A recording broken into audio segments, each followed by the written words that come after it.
kita total berapa ya? Berapa mahasiswa? Sama dengan yang lalu kan?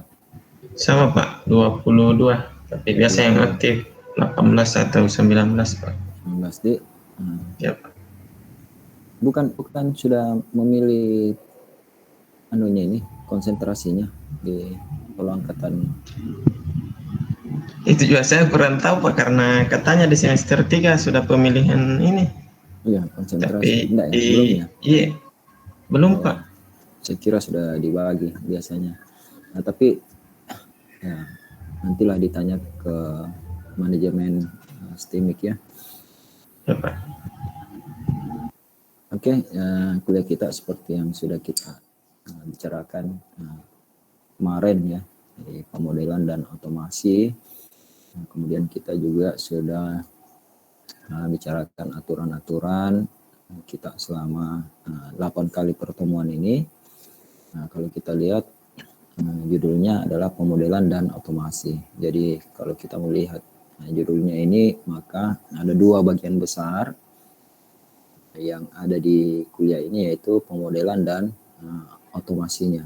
Jadi kemungkinan untuk pemodelan mungkin di sebelum MIT, kemudian masuk di otomasi setelah MIT. Tapi entahlah, nanti kita lihat keadaan apakah nanti juga sudah masuk otomasi ataukah hanya pemodelan saja.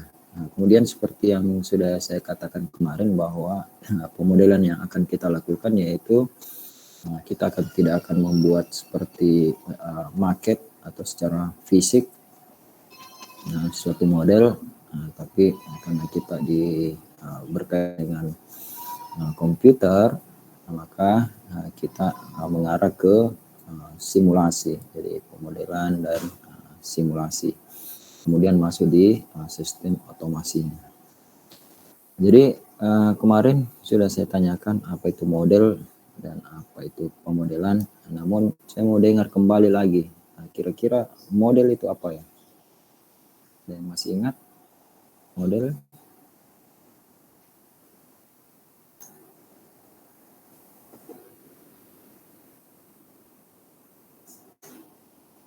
Model itu apa model? Ada yang jadi model di sini? Ada yang pernah jadi model? Tidak ada. Pak, model Pak, bentuk representasi aktual.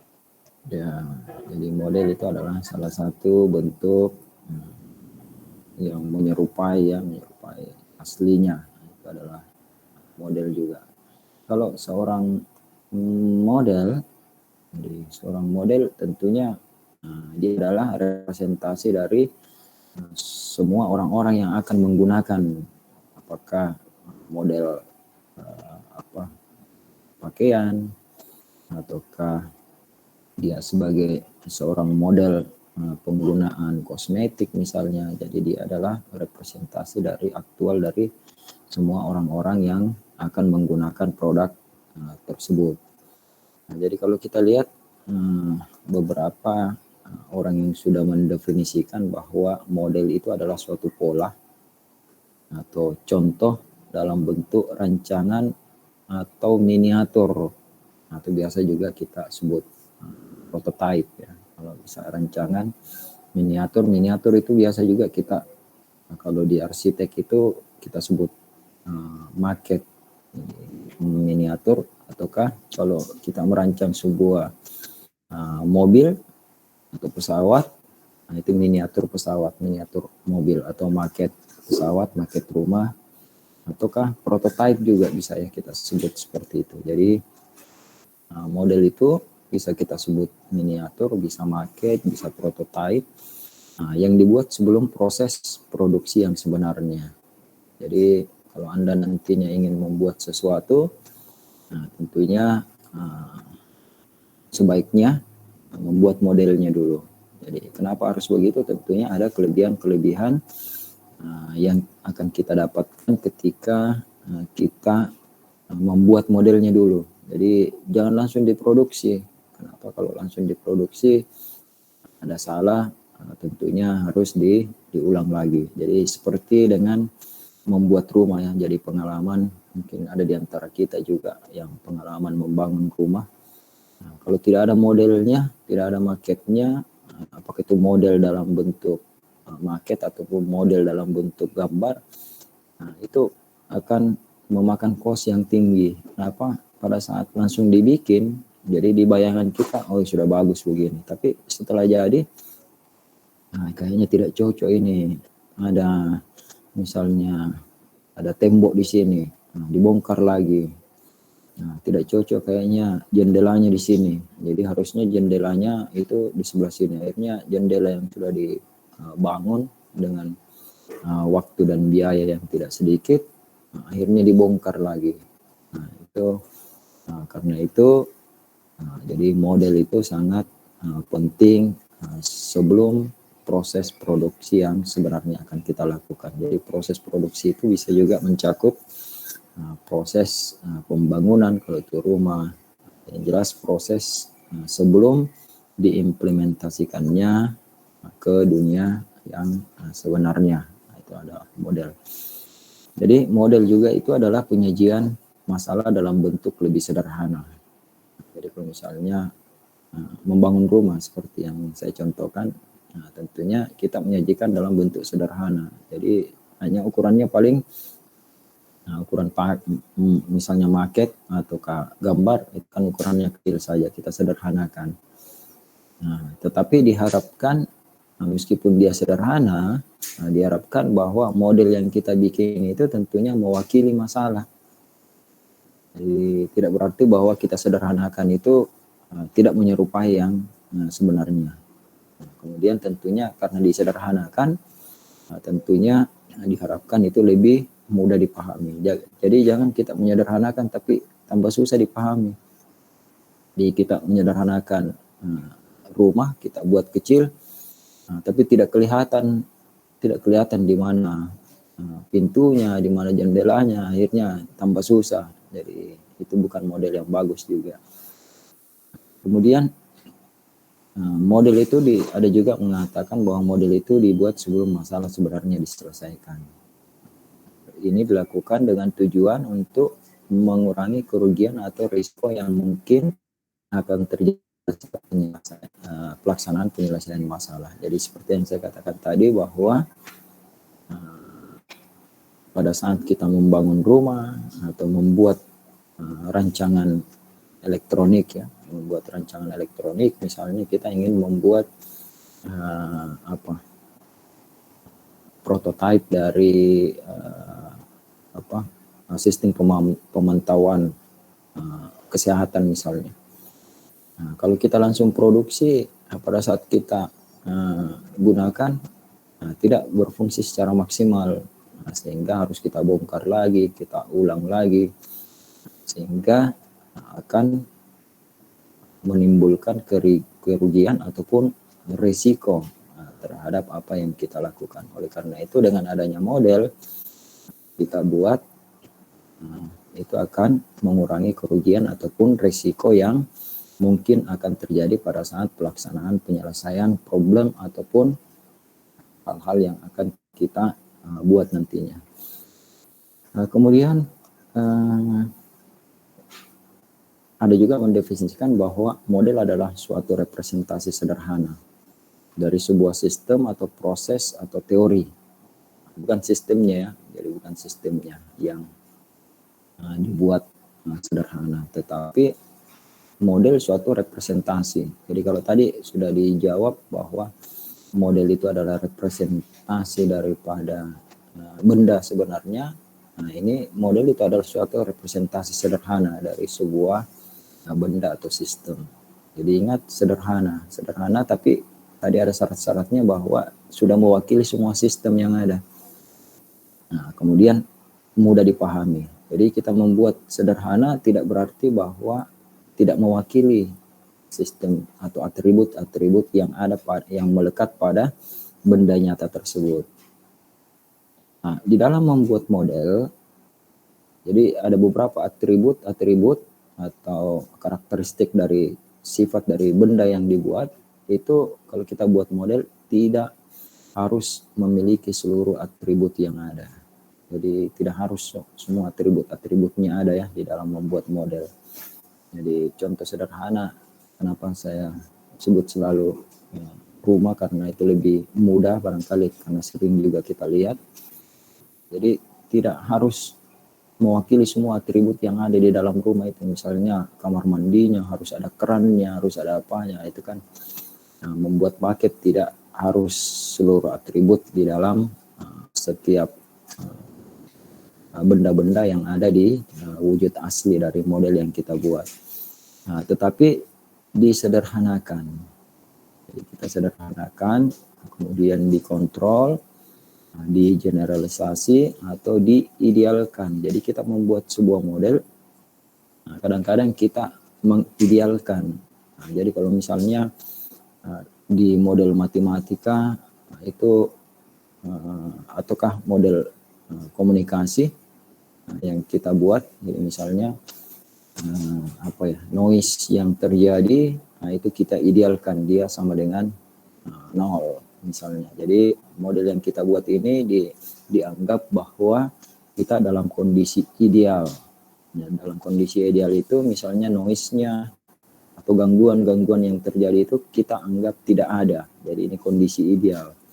Kadang-kadang juga harus kita buat seperti itu sehingga kita mudah di dalam memodelkan sesuatu. Kalaupun kita akan menghasilkan suatu benda atau device yang lebih akurat, itulah nanti kita tambah-tambah parameter-parameter di dalam pemodelan kita.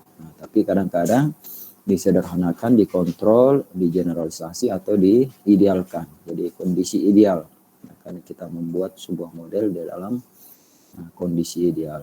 Kemudian di dalam model apa yang terpenting itu adalah verifikasi dan validasi. Apa itu verifikasi?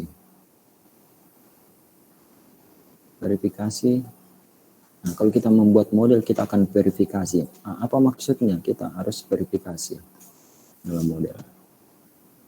Anda bisa bantu menjawab? Kenapa kita membuat model harus diverifikasi?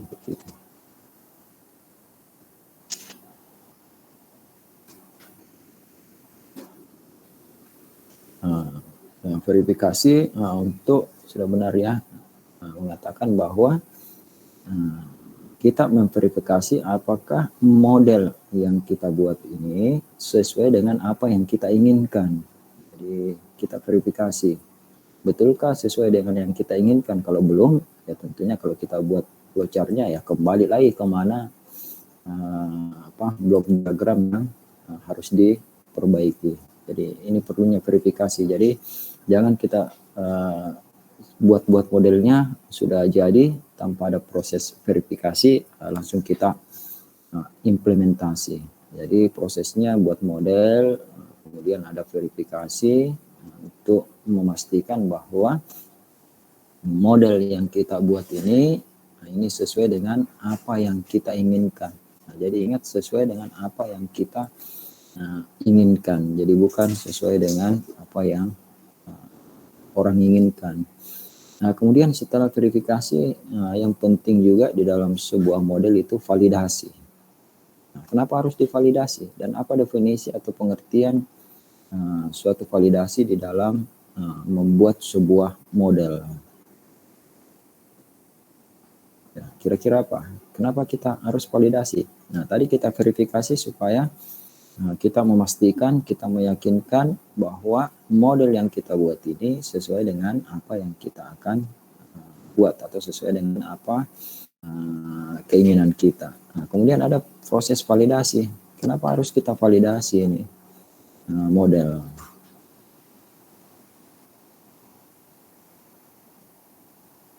Kenapa harus divalidasi? Menguji kebenarannya, Pak. Ya? Untuk menguji kebenarannya. Ya. Jadi Irfan sudah menjawab bahwa untuk memvalidasi itu kita akan memvalidkan valid ya, benar. Jadi kita akan menguji apakah yang kita buat ini memang betul sesuai dengan aslinya. Jadi jangan sampai aslinya itu kalau misalnya jadi ini misalnya ada suatu sistem ya, inputnya 2 mungkin, kemudian kita yang aslinya kalau kita masukkan input 2 dia akan keluar 5 misalnya ya. Misalnya, ini hanya contoh saja suatu sistem. Nah, kalau kita masukkan 3 dia akan keluar 7 misalnya. Nah, ini model yang kita akan ingin membuat model. Model itu adalah representasi sederhana dari sebuah sistem yang ada kan. Nah, tidak berarti sederhana, tidak berarti karakteristik dari aslinya itu tidak harus berbeda, jadi harus sama ya. Nah, itu. Oleh karena itu untuk meyakinkan bahwa model kita buat ini kita harus validasi. Tadi dikatakan Irfan untuk membuktikan apakah model yang kita buat ini benar. Nah, jadi secara teoritis atau secara real bahwa sistem yang ada itu kalau inputnya 2 dia akan menghasilkan 5. Kalau inputnya 3 dia akan menghasilkan 7 misalnya. Ini kita validasi, kita coba setelah diverifikasi sudah benar, kita validasi. Kita masukkan 2. Nah, ternyata keluarannya 5. Kita masukkan 3 juga keluarannya 7. Ini kan sudah valid bahwa apa yang kita buat ini sudah menjadi representasi sederhana dari sebuah model aslinya. Nah, tetapi kalau kita masukkan input misalnya 2, terus outputnya 10, kemudian kita input 3, outputnya 2, nah berarti model kita ini belum valid. Nah, itu kita harus lagi membuat atau memeriksa apakah kalau kita buat programnya, kita harus memeriksa source code-nya, ataukah ada barangkali flowchart yang lewat, harus menuju kemana dulu, baru menuju blok diagram yang ini. Oleh karena itu penting sekali memverifikasi dan validasi. Jadi apa kekurangan-kekurangan kadang-kadang di dalam membuat model ini, validasinya yang kadang-kadang kurang yang dilakukan. Nah, jadi banyak sistem validasi yang kita bisa lakukan di dalam sebuah sistem. Jadi salah satunya validasi kita bisa menggunakan model matematika. Jadi validasinya bisa dengan sebuah model matematis. Jadi validasi juga bisa kita minta ke ahlinya. Jadi kalau misalnya kita buat sebuah aplikasi program, nah, kita validasi ke siapa yang ahli di dalam sistem X misalnya. Nah, kita cari ahlinya, kita berikan source code-nya, dia jalankan, dia lihat, wah ini sudah benar. Nah, itu bisa validasi seperti itu. Yang jelas dia punya sertifikasi keahlian di bidang apa yang kita modelkan. Itu bisa validasi seperti itu. Nah, bisa juga kita validasi seperti yang tadi sistem, sudah ada sistem realnya, nah, kita coba. Nah, contoh sederhana pada saat kita validasi kita membuat, jadi kita membuat sebuah sistem pemantauan suhu ruangan. Jadi misalnya, tentunya kita buat ini kan termometer ruangan sudah ada ya, sudah ada dijual yang jadi. Nah, tapi kita ingin membuat termometer tersendiri. Nah, oleh karena itu kita harus validasi. Kita validasi apakah betul sama kita masukkan di ruangan A, suhu kita punya termometer itu 20 derajat, kita ambil termometer aslinya juga sama 20 derajat. Nah, kita naikkan suhu ruangan menjadi 30, apakah sama 30 juga? 30. Nah, kalau kita turunkan menjadi 25, apakah sama turun juga 25? Nah, itu proses validasi. Kadang-kadang di dalam proses validasi tentunya kadang kita menemui error ya. Nah, tapi tentunya dengan teori toleransi error itu kita bisa kita bisa berpatokan kepada toleransinya. Jadi kalau misalnya error suatu sistem A, toleransi errornya itu 0,5% misalnya. Jadi pada saat kita mendapatkan perbedaan antara model yang kita buat dengan sistem realnya 0,4 yaitu tidak masalah. Kalau 0,6 berarti kita belum valid. Jadi kita harus memperbaiki lagi. Jadi inilah masalah model, pentingnya sebuah verifikasi dan validasi, karena kadang-kadang kita menguji orang tugas akhir kan atau tesis skripsi.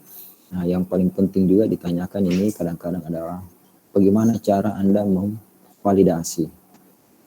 Nah, bagaimana caranya Anda memverifikasi. Nah, seperti itu, sehingga jika Anda tertarik membuat prototipe atau model sebuah sistem, jangan lupa bahwa proses verifikasi dan validasi itu harus Anda lakukan. Kemudian jenis model, ada beberapa jenis model yang menurut buku tertentu dia membagi model itu menjadi dua jenis. Jadi ada model fisik, kemudian ada model abstrak. Nah, jadi model fisik itu jadi kelihatan fisiknya. Nah, jadi bisa dilihat, bisa diraba. Bentuknya mirip dengan yang sebenarnya. Perbedaannya adalah skala ataupun kebutuhan fungsionalnya itu minimalis, jadi kecil. Jadi contoh tadi model fisik, misalnya mobil ya.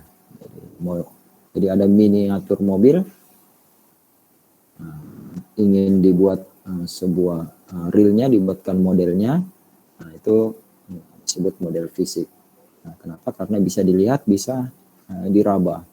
Jadi contoh lain adalah maket atau miniatur. Jadi ingin membuat sebuah rumah seperti pada gambar, dibuatkan miniaturnya atau maketnya.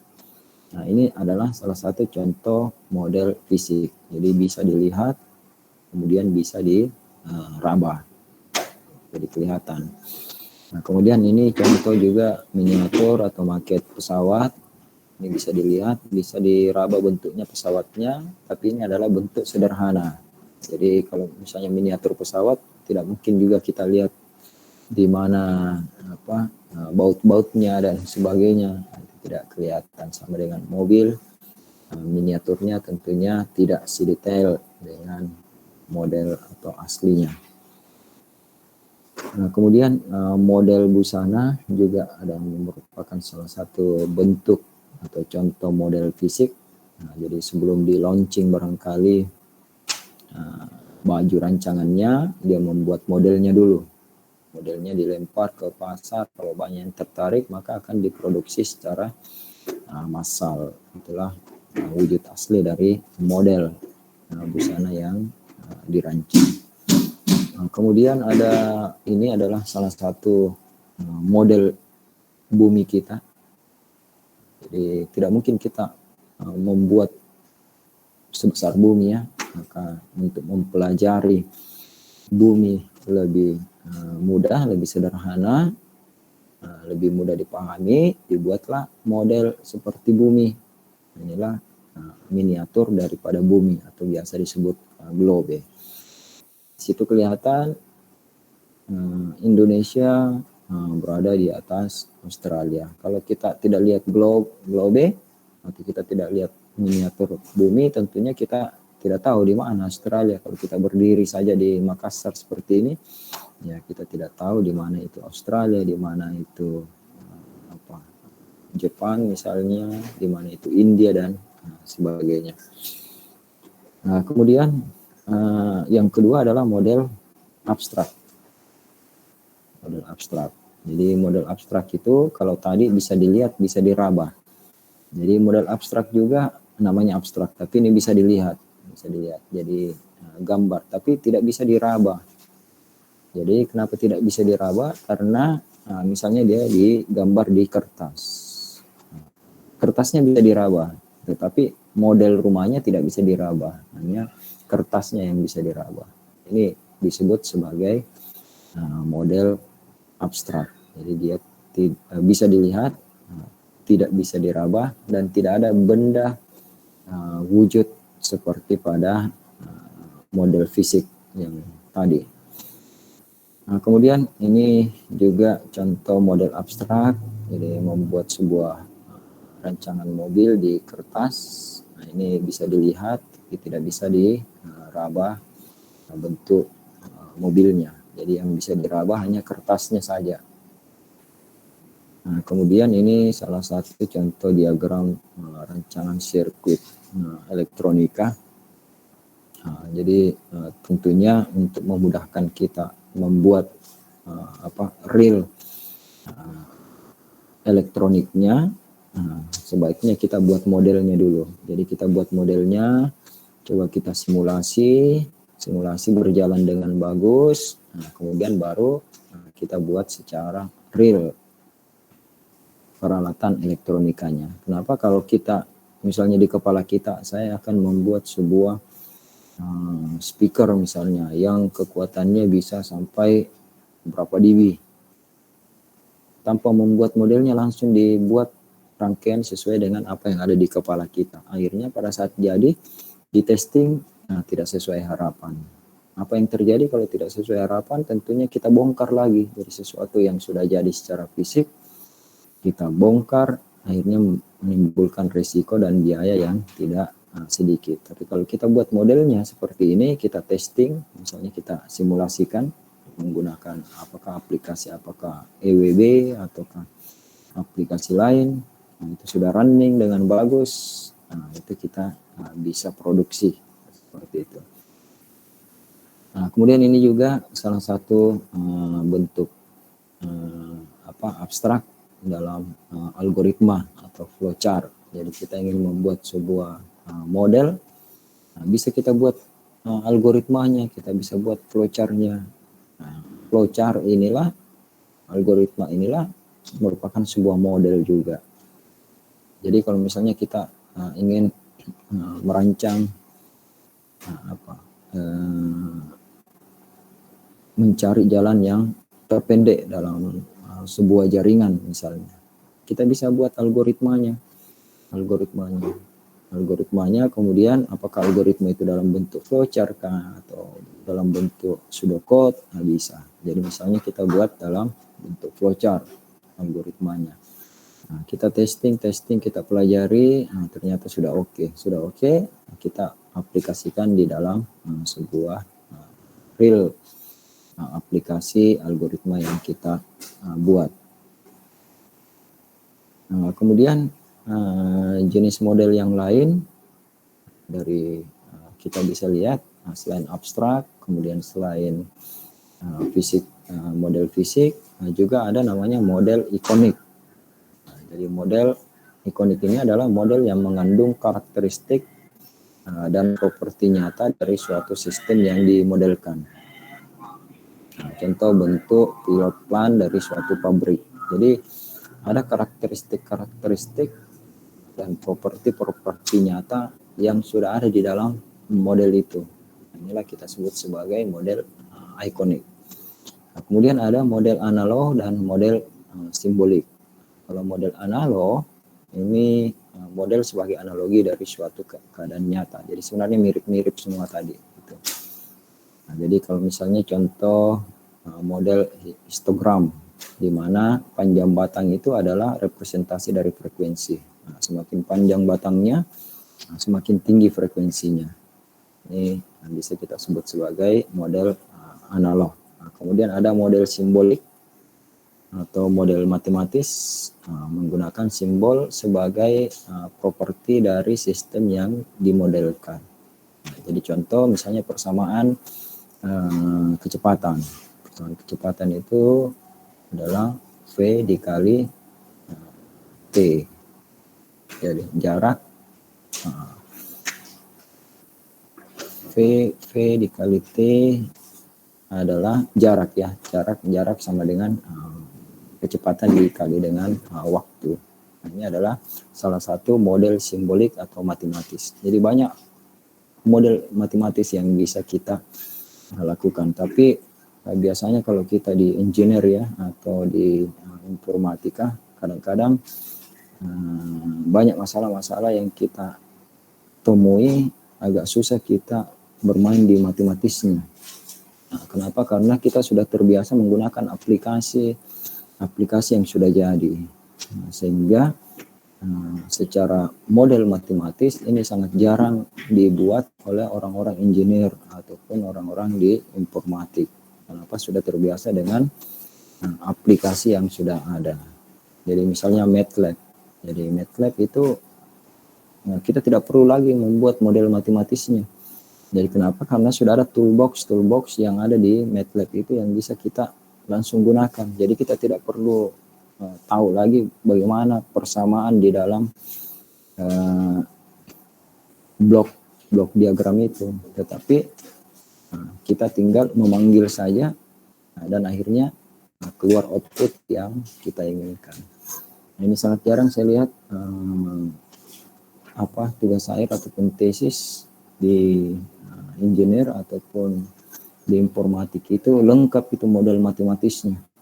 Jadi bagaimana caranya mendapatkan ini, matematisnya ada diturunkan dan sebagainya. Tetapi itu menggunakan toolbox aplikasi yang sudah ada.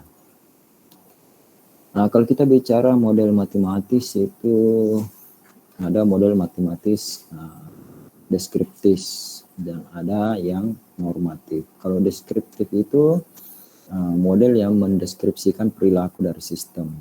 Jadi contoh misalnya ada model rumusnya itu adalah D dengan A tambah B, di mana D itu adalah demand, kemudian T itu ada waktu, sehingga demand itu pada waktu ke T itu berubah seiring waktu. Nah, itu deskriptifnya.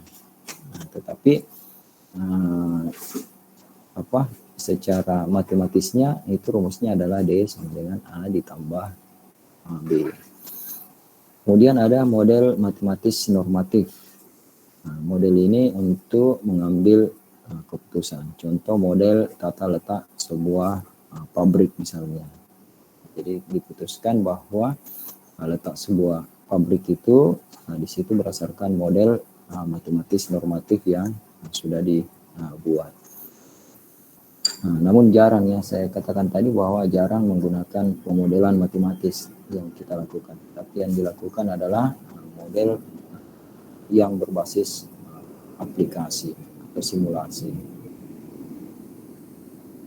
Kemudian keuntungan di dalam menggunakan model itu sangat banyak. Salah satunya adalah tentunya hemat biaya. Jadi kenapa bisa hemat biaya kalau kita membuat modelnya? Kira-kira kenapa bisa hemat biayanya? Padahal kalau kita buat model kan butuh waktu lagi, butuh biaya ya. Kira-kira apa alasannya? Kenapa dengan membuat model itu biaya bisa lebih hemat?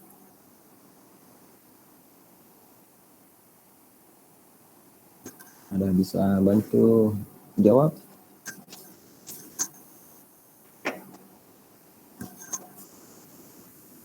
Ya, saya ulang lagi, kenapa dengan membuat model itu biaya bisa lebih hemat? Ya, mengurangi risiko Pak untuk terjadinya kesalahan Ya, dalam perancangan nih. Ya, jadi saya kira Lut sudah benar ya bahwa dengan membuat model tentunya risiko yang akan terjadi itu bisa diminimalisir. Jadi kenapa seperti yang sudah tadi dijelaskan, misalnya kita membangun rumah, kalau tidak ada modelnya kadang-kadang dibongkar lagi, kemudian dipindahkan lagi, itu kan butuh biaya yang tinggi. Sama dengan waktu juga. Jadi dengan melakukan pembongkaran, pemindahan yang tidak seharusnya dilakukan, itu juga bisa memakan waktu. Yang tadinya kalau sudah jadi jendelanya itu kan untuk membuat ataupun memasang jendela itu butuh waktu 1-2 hari. Kalau dibongkar lagi berarti butuh waktu lagi sekitar 1-2 hari untuk memindahkan. Kemudian keuntungan lain fokus pada karakteristik yang penting. Jadi pada saat kita buat model itu tentunya kita harus fokuskan kadang-kadang, bukan kadang-kadang ya, tapi selalu harus kita fokus pada hal-hal yang penting. Jadi kita ingin membuat model mobil, tentunya apa yang terpenting di situ? Yang terpenting itu tentunya adalah misalnya jendelanya, modelnya seperti apa, nah, kemudian tampak depannya modelnya seperti apa. Nah, itu keuntungan dari membuat model, sehingga hal-hal karakteristik yang terpenting, nah itu kita sudah pikirkan secara matang. Kemudian simplifikasi sesuatu yang terlalu detail dan rumit. Jadi hal-hal yang detail, hal-hal rumit, kita simpelkan dengan membuat model. Nah, kemudian keuntungan lain adalah mudah melakukan perubahan, updating, revisi, atau penambahan fitur, fungsi, ataupun peranan. Dengan membuat model, kalau ada kita ingin ubah, kalau modelnya itu dalam bentuk abstrak, dalam bentuk coretan-coretan di kertas, ataupun modelnya dalam kita buat menggunakan aplikasi komputer, ada perubahan kan kita tinggal delete saja. Jadi jendelanya yang tadinya di kanan, nah kita tinggal pindahkan di kiri. Kalau memang kita harus pindahkan. Tetapi kalau kita tidak buat model, kita langsung aplikasikan, nah, itu pembongkaran. Nah, sehingga salah satu keuntungannya adalah mudah melakukan perubahan, updating, revisi, ataupun penambahan fitur, fungsi, maupun peranan dari model yang kita buat. Oleh karena itu, kuliah kita ini bukan model ya, kuliah kita adalah pemodelan. Oleh karena itu, tadi definisi, karakteristik, sifat, fungsi, keuntungan, kerugian dari model, itu yang tadi yang sudah kita bicarakan. Nah sekarang karena kuliah kita ini pemodelan, tentunya kita harus tahu apa itu pemodelan. Kira-kira apa itu pemodelan?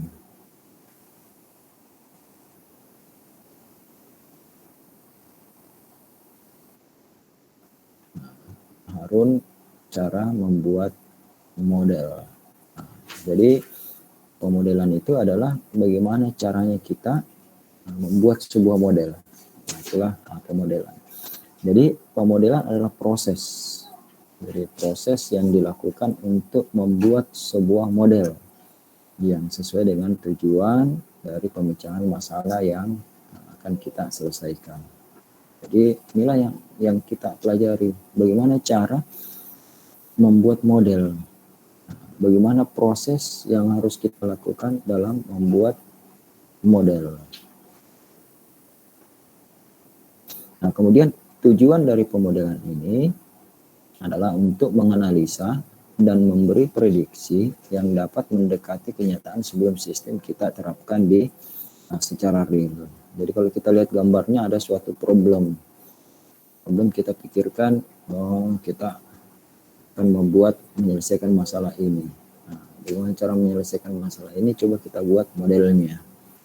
Nah, modelnya seperti ini. Nah, proses pembuatan model, inilah pemodelannya. Seperti itu. Jadi itu singkat sekali ya, kalau ditanyakan definisi pemodelan. Nah, yang penting kita sudah pahami dulu apa itu model, sehingga pemodelannya itu sudah sangat simpel untuk kita pahami. Nah, tadi ada model itu harus kita validasi. Nah, biasanya pertanyaan kalau kita validasi itu, apakah saya membangun model ini dengan tepat? Itu biasanya kalau kita ingin validasi. Apakah model komputasi sesuai dengan sistem aktual, sesuai dengan yang dibayangkan? Jadi biasanya kalau ingin mengetahui apakah memang sesuai dengan sistem aktual, nah biasanya kita bisa bandingkan dengan menunjukkan sistem yang sebenarnya. Jadi kita bandingkan sistem model kita dengan sistem yang sebenarnya. Nah, bisa juga dengan analitik, dengan matematika. Nah, bisa juga dengan simulasi. Jadi kalau kita mau validasi, nah, tadi salah satu cara tadi saya sudah sebutkan itu bisa menanyakan ke pakar. Cara lain kita bisa membandingkan dengan sistem yang sebenarnya. Cara lain lagi kita bisa menganalisa dengan analitik atau matematis sistem. Nah, cara lain kita bisa simulasi. Jadi modelnya ini kita simulasi, akhirnya ada hasilnya sama dengan hasil dari sistem yang sebenarnya. Berarti model kita ini sudah valid seperti itu. Validasi itu adalah proses pengujian terhadap model. Apakah model yang dibuat sudah sesuai dengan sistem yang nyata. Itu proses validasi. Jadi pentingnya verifikasi dan validasi. Jadi sebenarnya sudah saya jelaskan tadi. Jadi verifikasi model adalah proses menentukan apakah model simulasi sudah merefleksikan model konseptual dengan tepat. Jadi kita sudah konsepkan dulu model yang kita buat. Jadi di kepala kita akan membuat gini, kita sudah konsepkan, kita sudah buat modelnya, kita verifikasi. Verifikasi adalah proses untuk menentukan apakah model yang kita buat itu sudah merefleksikan model konseptual dengan tepat. Kemudian ada masuk proses validasi. Validasi adalah proses menentukan apakah model konseptual sudah merepresentasikan sistem nyata dengan tepat. Jadi ini bedanya verifikasi dan validasi. Jadi kalau verifikasi hanya mau menentukan apakah model yang kita buat itu sesuai dengan konsep yang kita inginkan. Tapi kalau verifikasi sesuai dengan benda yang aslinya, benda realnya, benda nyatanya. Nah, kalau validasi seperti itu. Sampai di sini ada yang ingin ditanyakan? Ada yang ingin ditanyakan sampai di sini?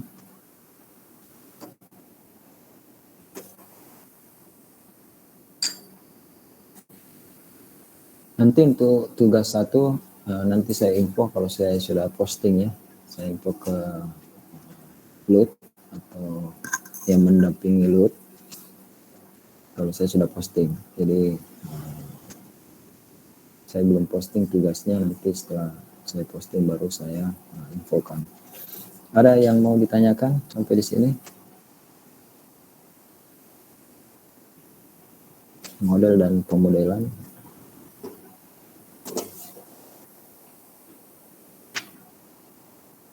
Tidak ada pertanyaan ya? Tapi Pak, Ahwan. Pak, ya, terima kasih atas kesempatan. Yang saya mau tanyakan Pak, bagaimana kira-kira Pak kalau misalnya kita membuat produk atau misalnya membuat sebuah hasil riset, kemudian kalau misalnya kita bikin dulu prototype atau model Pak, pasti biaya akan bertambah. Kalau misalnya dia bentuk prototype, kalau dia diaplikasikan, paling kita menggambar Pak. Bagaimana untuk itu Pak, misalnya biaya-biaya yang digunakan, karena kalau kita live berarti kan berkosnya Pak, cuman risikonya pasti lebih sedikit ya Pak kalau misalnya bikin prototype. Tapi itu tadi Pak, biaya pasti bertambah karena tenaga yang dibutuhkan pasti ada juga ke sana Pak, yang desain dan sebagainya Pak. Jadi Ahwan, saya kira pertanyaannya bagus ya. Nah, jadi kalau kita pikir-pikir, kalau misalnya ada suatu dan kita mau buat, langsung dibangun saja. Jadi saya kasih contoh saja yang sederhana ya.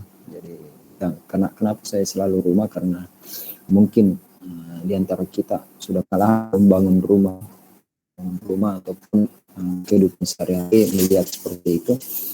Saya kasih contoh-contoh yang aplikatif di dunia kita mungkin. Nah, nantilah untuk pendahuluan ini saya kasih contoh rumah. Jadi contoh misalnya Ahwan ingin membuat rumah. Jadi di kepalanya sudah ada. Tidak perlu pakai gambar, langsung bangun saja. langsung bangun. Kenapa? Karena kalau pakai gambar, Awan katakan kita harus bayar lagi arsitek. Nah, arsitek dibayar itu kan tidak murah, bisa sampai 10 juta, 15 juta kan, butuh kos lagi. Nah itu kalau kita pakai model abstrak ya. Nah, apalagi kalau kita mau model fisik lagi, dibuat lagi miniaturnya, dibuat lagi maketnya, tentunya biayanya ada lagi. Nah, anggaplah misalnya biayanya 10 juta ya, Ahwan. 10 juta. Kita bayar arsitek untuk gambar rumah, kita biaya 10 juta. Berarti ada kos 10 juta yang harus keluar. Sementara kalau kita bangun saja, ya tidak perlu kita mengeluarkan 10 juta itu kan. Nah, kita bangun saja. Nah, sesuai dengan apa yang di kepala kita, tukangnya kita kasih tahu saya mau rumah saya jendelanya di sebelah sini, kemudian pintunya di sini, atapnya seperti ini. Nah, kita instruksikan tukang di situ. Nah, setelah jadi, ternyata apa yang terjadi, kelihatan kurang pas kayaknya ini jendelanya. Jadi kurang pas kayaknya tembok yang ada di sebelah kanan. Biasanya temboknya itu mundur-mundur 2 meter sedikit. Temboknya sudah jadi, dibuat selama 1 minggu dengan biaya semen, pasir, kemudian batu merah, itu bisa mungkin 5 juta. Kemudian daya tukangnya, waktu dan semua, nah itu baru 1 tembok. Terus jendelanya juga mau dikasih pindah. Nah, dihitung-hitung kalau dibongkar ini kosnya mungkin 15 juta ini kalau dibongkar. Nah, akhirnya dibongkar. Nah, biaya yang ditambahkan 15 juta. Nah, kalau kita tadi pakai arsitek, kita sudah bisa lihat, oh kayaknya ini temboknya jangan di sini, saya mau kasih mundur sedikit. Nah, itu kan tinggal dihapus saja. Apalagi kalau pakai AutoCAD, tinggal di delete, ditambah garisnya di situ, dimundurkan. Biayanya tidak ada, tapi biaya pembuatan gambarnya itu ada tetap 10 juta. Apa yang terjadi kalau kita bandingkan satu sisi saja, ini sudah 15 juta. Arsiteknya 10 juta. Belum lagi kalau bulan depan ternyata atapnya lagi kurang bagus modelnya, dibongkar lagi, butuh lagi 5 juta. Akhirnya secara hitung-hitungan, setelah tadi saya katakan, dengan membuat prototype atau model bisa mengurangi biaya secara hitung-hitungan, itu bisa lebih murah dibanding dengan kalau kita membuat langsung. Kenapa? Karena membuat langsung risikonya ada. Meskipun barangkali kita pikirkan mungkin risikonya tidak ada, tetapi kalau kita lihat kenyataan yang ada, biasanya risikonya seperti itu. Begitu barangkali Ahwan. Ya Pak, ya udah dikopi Pak. Terima kasih Pak. Ada lagi barangkali?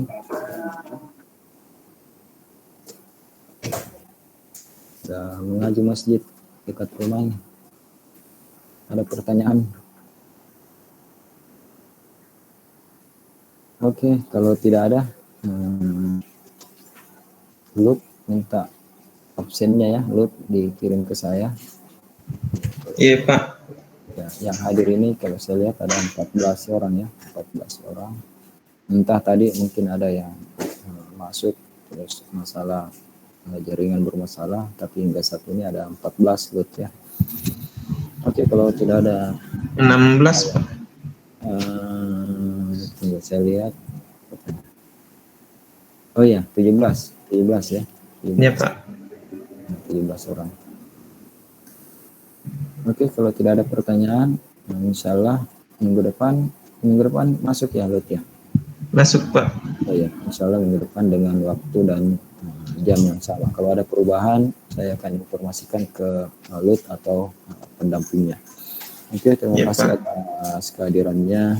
Assalamualaikum warahmatullahi wabarakatuh. Waalaikumsalam. warahmatullahi wabarakatuh. Terima kasih sama-sama. Izin ya.